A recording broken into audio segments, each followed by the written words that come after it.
Hi, I'm Robin Schultz with the Hoover Channel. Don't forget to hit subscribe so you'll always know when we have a new video coming up.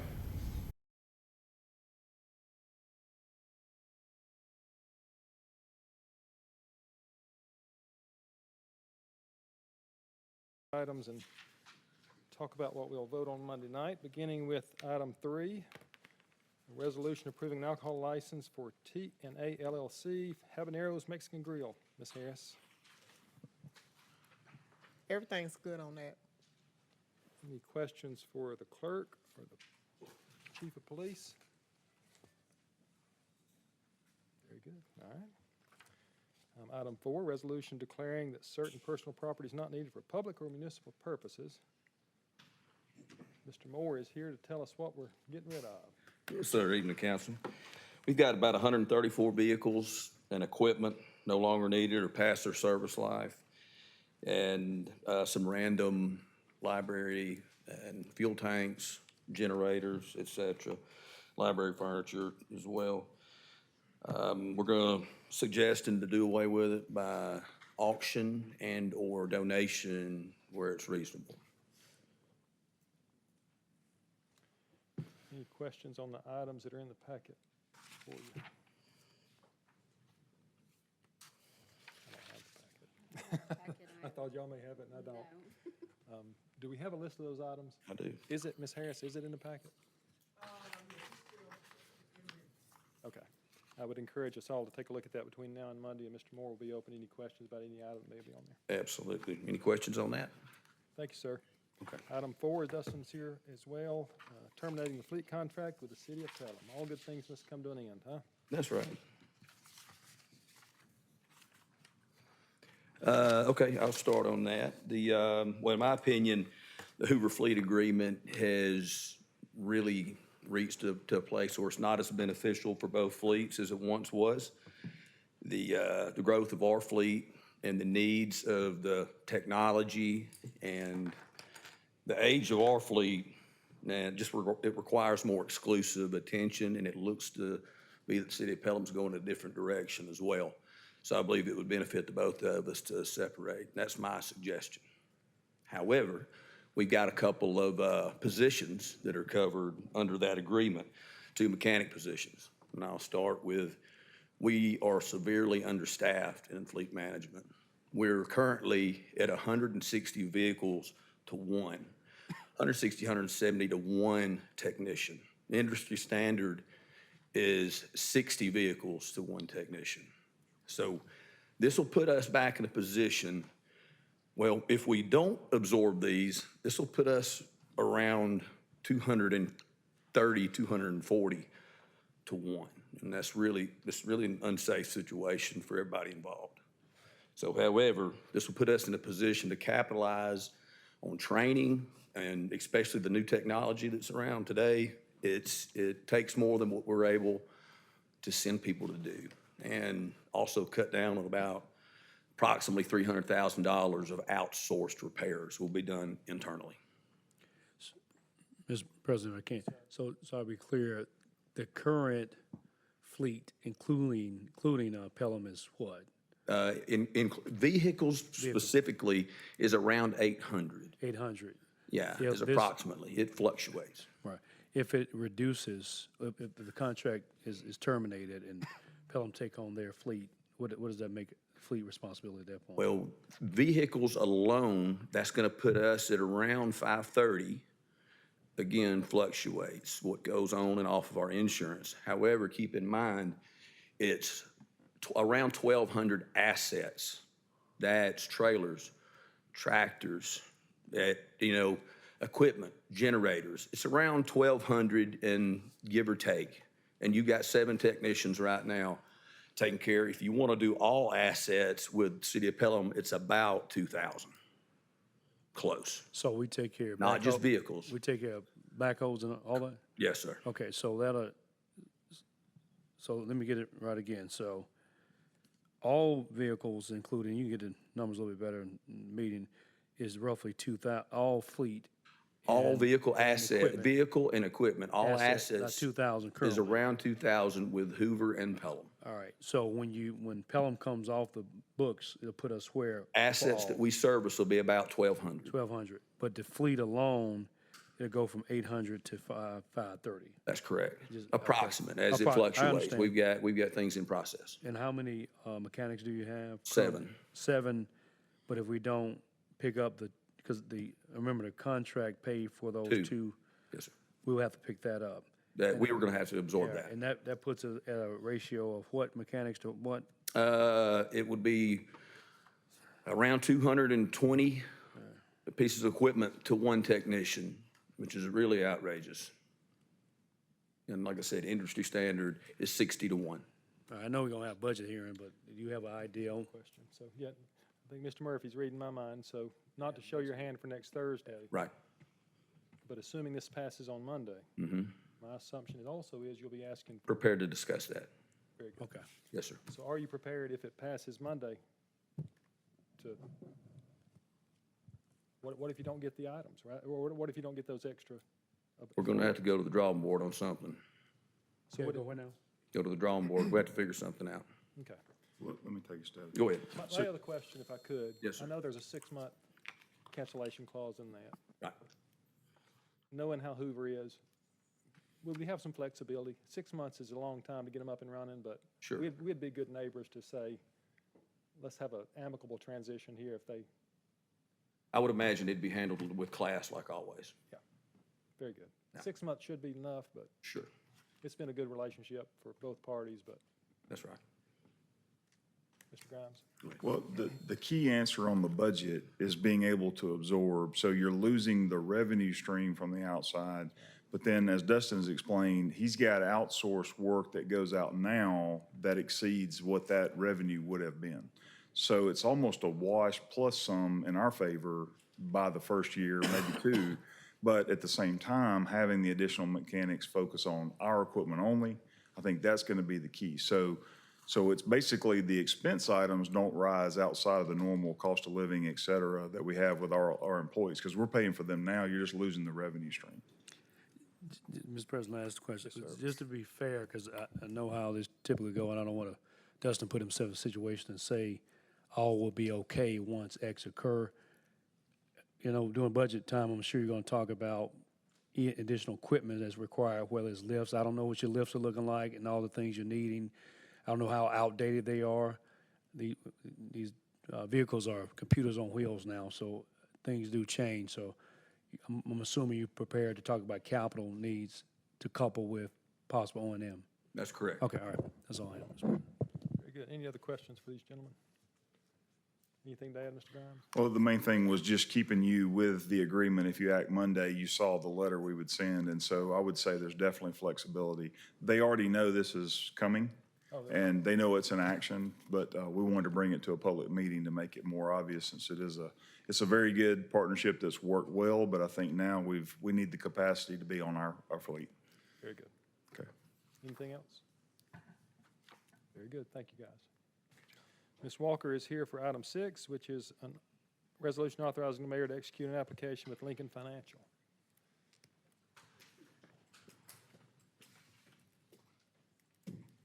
Good evening. This is just our annual renewals. What's included in that is the city's health insurance, also the Blue Cross Blue Shield wellness incentive that we have, as well as our Lincoln employee life insurance, accidental death, long-term disability insurance, as well as our stop-loss insurance for our medical. Any questions for Ms. Walker on that item?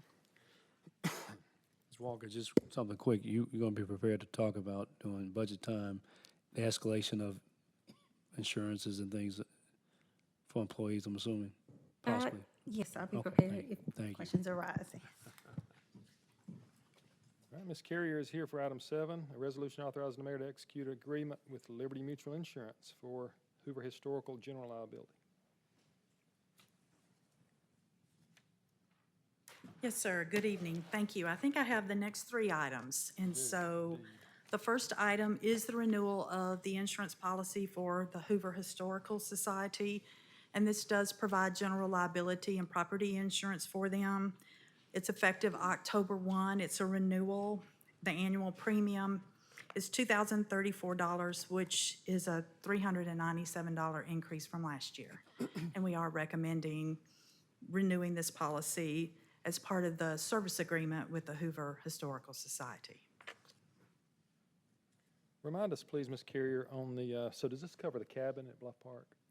The cabin is actually on the city's property insurance. We were able to move that, so that is covered under our current property policy. Yes, sir.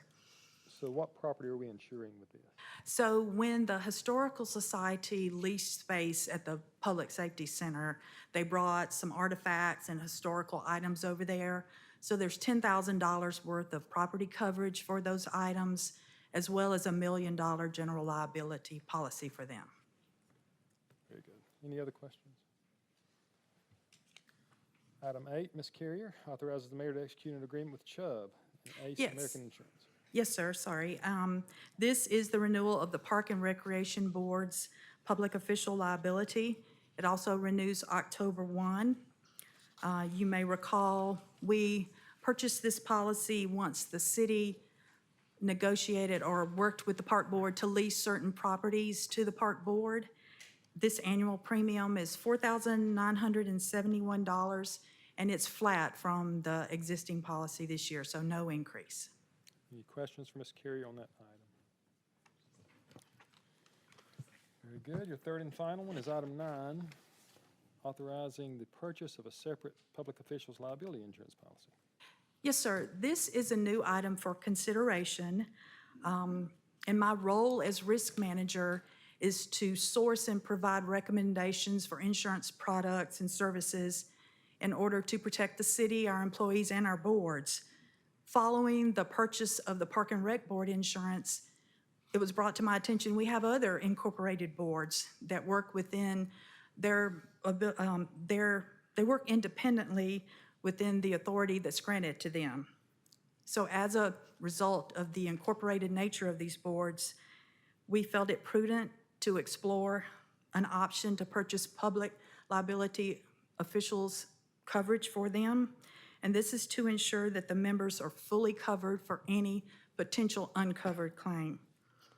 These incorporated boards include the Cahaba Solid Waste Authority, the Downtown Redevelopment Authority, the Commercial Development Authority, the Healthcare Authority, the Industrial Development Board, the Library Board, and the Medical Clinic Board. There's 7 of them. And so the annual premium for each of these boards is $2,226. So that provides $1 million worth of independent coverage for those members. With your approval, we would like to purchase a policy for each of them that would cover any potential uncovered claim. Okay. Any questions for Ms. Carrier on that? Yes, clarify, so it's 2,000 per board, so around 14,000? Yes, sir, I'm sorry, the total is $15,582. And the Cahaba Solid Waste Authority, does that cover the whole board or just our Hoover employees that are on that board? It would cover all of the board members. So this policy would cover every volunteer board member of those boards. Isn't that board made up of various cities and municipalities? It is, but I know that our COO reached out to them, and they were willing to contribute their portion of that insurance premium before they signed the quote and we got the quote. Okay. So they're aware of it, and they've agreed to participate with that. Thank you. Yes, sir. Any other questions? Very good. Thank you. Thank you, ma'am. Item 10 is a resolution authorizing the mayor to execute a renewal amendment to order form with Placer Labs.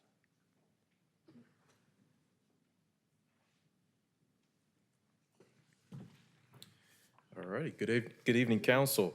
So yes, this is a renewal agreement that we have in place with Placer Labs to use what's called Placer AI. And generally speaking, Placer AI, we use this to gather insight and intel into foot traffic at physical places such as retail stores, restaurants, shopping centers and other venues. And then we also, too, of course, use this at special venues such as our main big event with the SEC tournament. And of course, Parks and Rec also uses this Placer AI, and we also use this for grant applications, as well as engineering uses it for traffic studies as well. Very good. Any questions on item 10? Easy enough. All right. Thank you, sir. Great Thank you. job. Thank you. Item 11, Ms. Matina is here for a resolution accepting a change order for the Hoover Public Library Theater renovation. Good evening. The good news is we are still well within our budget. So after seats, we had 35, this is the seat installation change order. We had $35,981.26. This change order is for less than $5,000. The change order details are as follows. It is to extend the carpeting into the office areas of which the carpeting there is 34 years old. Replace the stair treads backstage for performer safety. The current ones are starting to disintegrate. A needed electrical change in the booth to house our AV, which they didn't notice the first time they were doing the drawings. And we received actually a credit to reuse our platforms that were well made instead of requiring a rebuild there. So that helped with this change order as well. It comes out to a total of $4,843.95. And we estimate completion of the project to be no later than the week of October 13th, with our first event back in the space either the 17th or the 20th. So it's going to happen fast. Any questions for Ms. Johnson on that item? Are you anticipating a change order deduction at the end? I'm not sure. That's a good question. Maybe so. Good job. Thank you. Do you have any other Change order for a questions? big project. Very good, Matina. Okay, thank you. Item 12, Mr. Collin is here for a resolution accepting a bid for a portable restroom and servicing. Thank you, council. Real sexy Exciting topic. topic. Sir, A real sexy topic. very sexy. Thank you. Glad to be here. The annual cost of our rental and service of portable restrooms has reached competitive bid level. We've conducted that bid recently, hosted 3 vendors at a pre-bid meeting, and received sealed bids from 2 vendors, Wise Environmental Solutions and A-Plus Portable Restrooms. Review staff agree that A-Plus Portables is the lowest responsible bidder. Total base bid, $45,575. That base bid is based on total costs during this fiscal year and estimated quantities for next fiscal year. So it defines some incidental costs, but those incidental costs are going to be above and beyond the total base bid. So we are recommending approval of their total base bid. Any questions for Mr. Collin on that item? Very good, sir. Thank you. Thank you. Ms. Jen is here. Or no, I'm sorry, not Mrs. Jen. My apologies. For item 13, resolution accepting a bid for the Lorna Road US 31 drainage repair. Good evening. Yeah, unfortunately, Ms. Ginn couldn't make it due to a sickness, so I'm filling in for her. So this item is to award bid 25-010, the Lorna Road / US 31 drainage improvements. We received 3 bids, and after a review, recommend awarding to Gillespie Construction, LLC, who was the lowest responsive and most responsible bidder, in the amount of $1,824,680.00. So the work will include the replacement of the damaged corrugated metal pipe with new reinforced concrete pipe. Very good. Mr. Murphy? Yep. What was the total again? It's $1,824,680.00. You know the variations of the other 2 bids. Would you like to hear the other 2?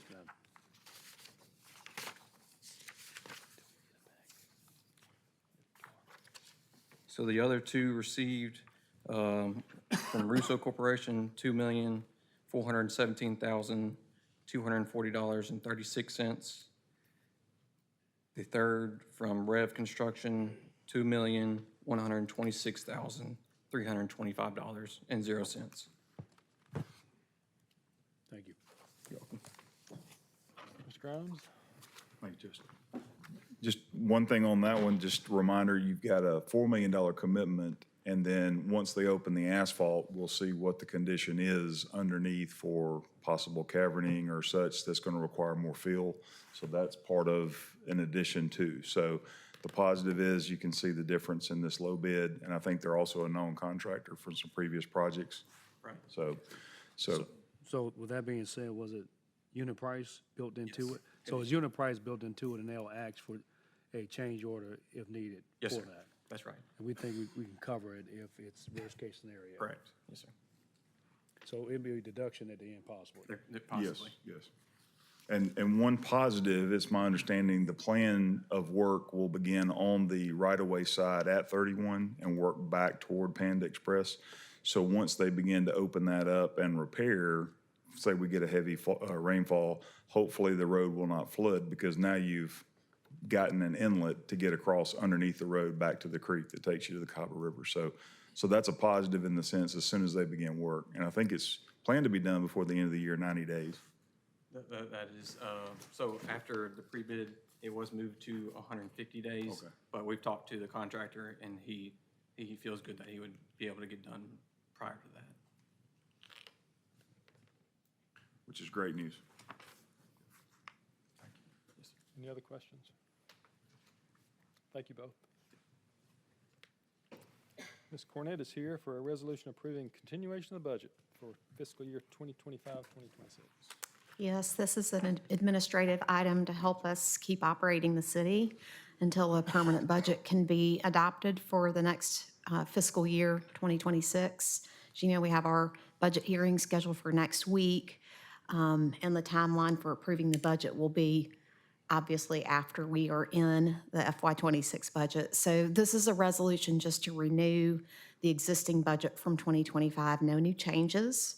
So just the operating and the personnel costs, no additional amounts, no capital amounts, no extra projects, just rolling forward what we did last year.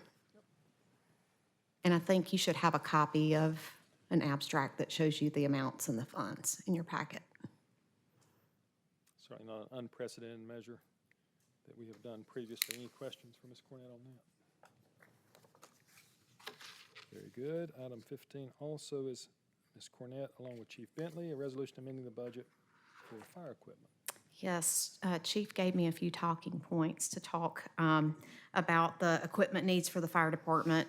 He had an event with his son to attend tonight, but as you all are aware, back in October of 2024, we executed and you approved to sign some letters of intent, one for a Type 1 medical transport and another one for a pumper truck. And part of the reason for doing that is because the lead time for these pieces of equipment for a pumper truck, it's about 36 months. You got to get in line 36 months until you get your unit. It's about 18 to 24 months to get the rescue units.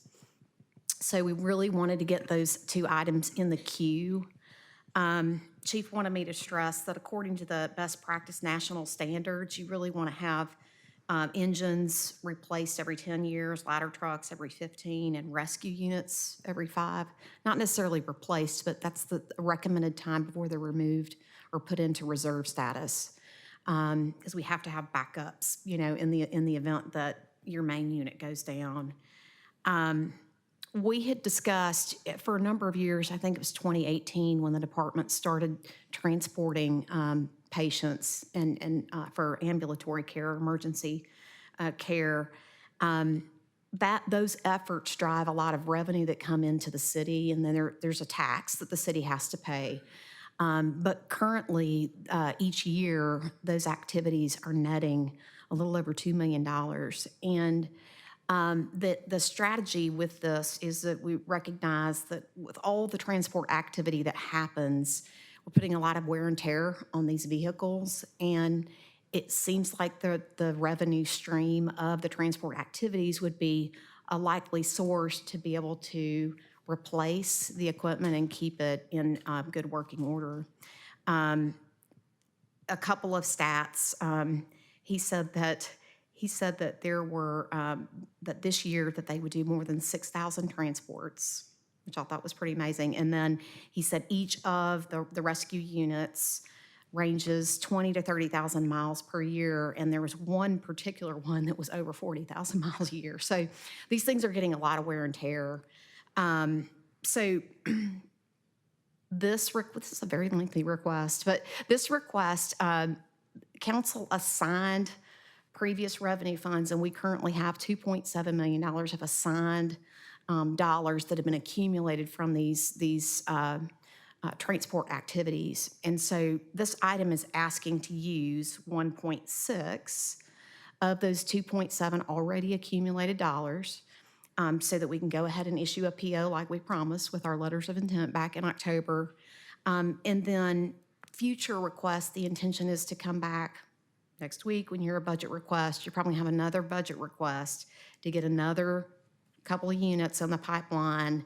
And again, the intent will be to use these transport funds. So, and that bucket keeps filling up as we continue to have those, to provide those transport activities, so. Any questions from Ms. Cornett on that item? It is a budget amendment request too. I didn't mention that. Very good. Thank you. Thank you. Item 16 is a resolution authorizing the mayor to execute an intergovernmental agreement with Jefferson County.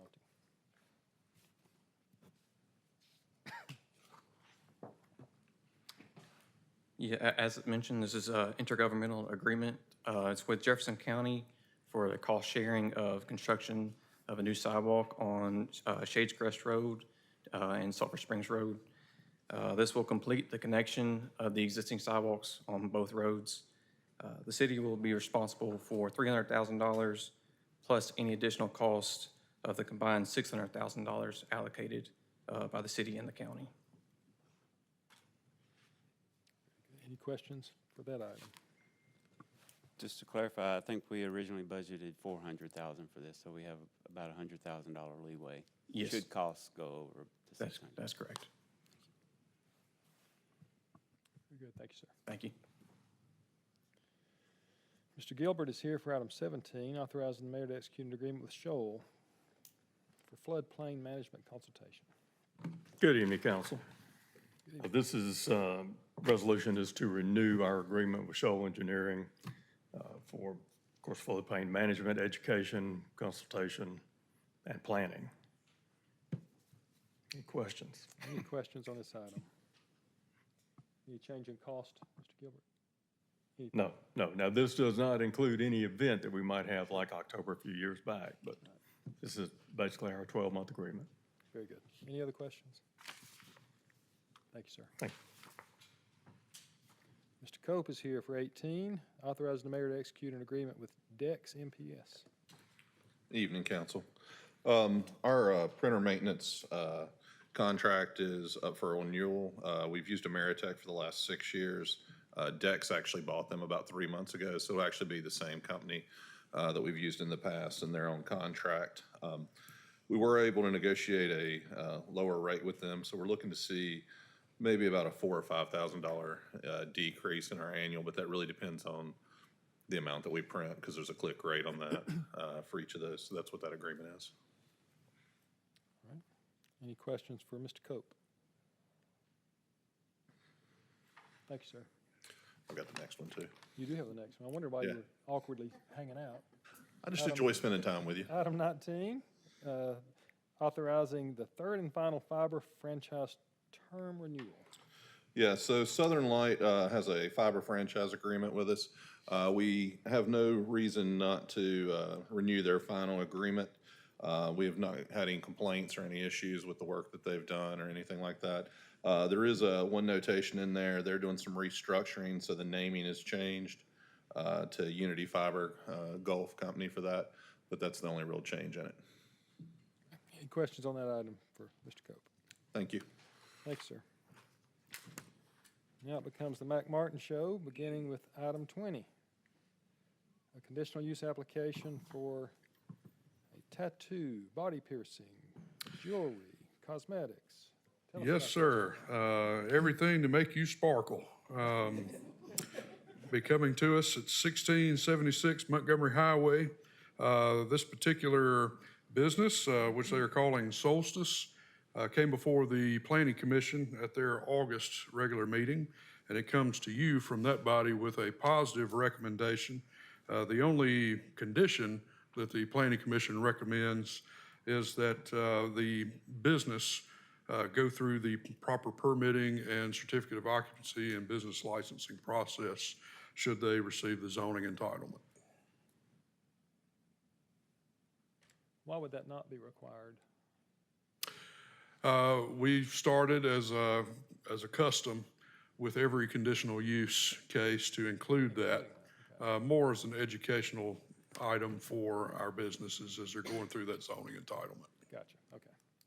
Any other questions for Mr. Martin?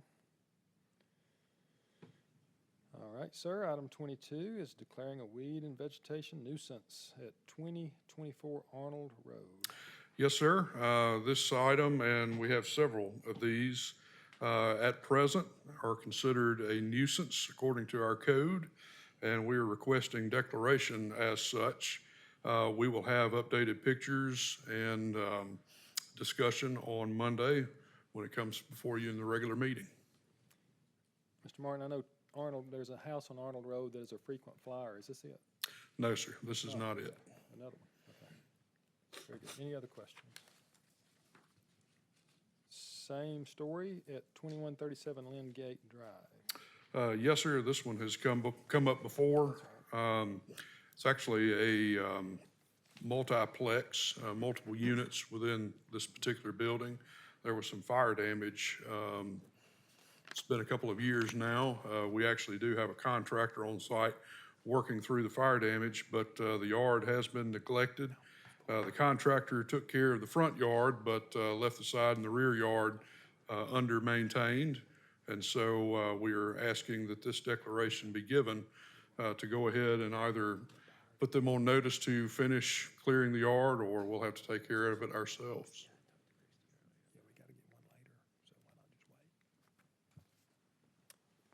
Thank you, Mr. Martin. Any questions for him on that item?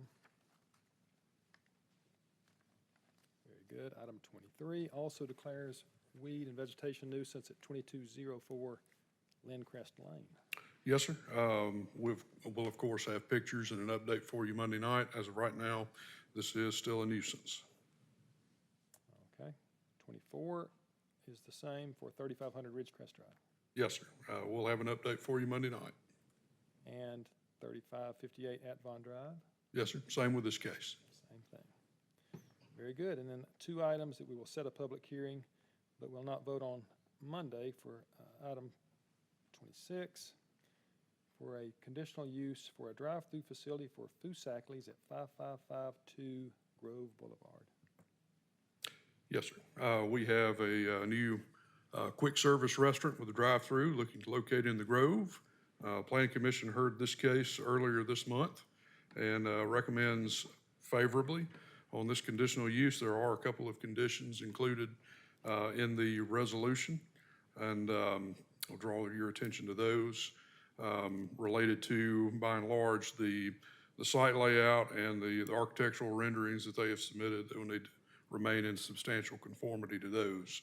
But yes, we will have a completed report for you when we get to the second reading. Very good. And then item 27 is a resolution granting conditional use approval for a medical office building with surgical care at Peridot Place. Yes, sir. This is for the Surgery Center, Stadium Trace Village Phase 2. This too came before the Planning Commission earlier this month and was granted a positive recommendation from that body with several conditions, including similarly to the Foosackley case, that the actual site development conformed to, in pretty close fashion, what was submitted for the conditional use request. There's also a traffic study that was submitted that recommends several improvements, particularly to Peridot, that we would have conditioning on approval of this. But it does come with a positive recommendation, and we'll have more to report when we get to the second reading. Very good. And then we anticipate a motion on Monday night to reconsider an item that was considered at our last meeting. So Ms. Harris, if we could make ready for that. Councilor Middlebrooks, I know You have to- It'll actually be Khristi, Counselor Driver. Yeah, I'll be bringing that item. So at the last meeting, we had a vote that did not pass for the potential sale of a property at Baines Bridge location related to a future park location with access to the Cahaba River. And we intend to bring that forth for reconsideration. Very good. That brings us to the end of the work session agenda. We will see one and all Monday night, Lord willing. Thank you.